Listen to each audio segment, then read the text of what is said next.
After living in cramped conditions for 4 years at the United Nations Protection of Civilians site in Melut, South Sudan, these families are finally leaving to rebuild their lives elsewhere. Hundreds of people have sought sanctuary at the site since the civil war broke out, but a recent count registered 562 people remaining. If the revived talks that are now ongoing in Addis Ababa succeed, we shall be very happy in South Sudan. And concerning our relocation from this camp, we are happy about the protection we've been offered.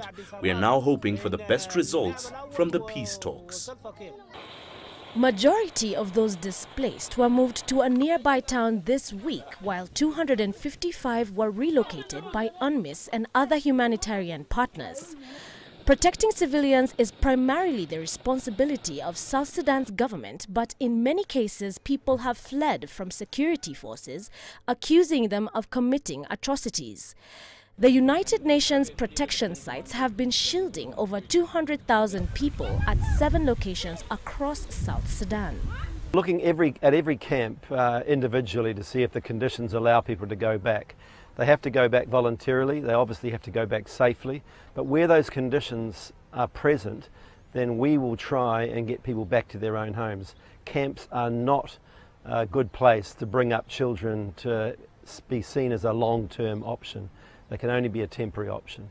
The closure of the site will enable peacekeeping troops shift focus from protecting the camp to increasing patrols in the surrounding area.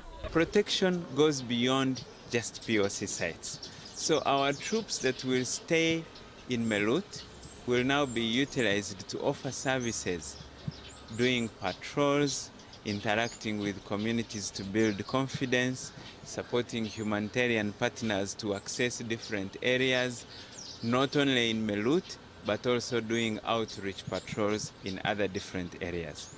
Living conditions at the United Nations Protection of Civilians sites remains short of international standards, partly because they are not viewed as normal displacement camps. They are still seen as offering temporary refuge, even though many people have been living in them for 4 years. Wangari, CGTN.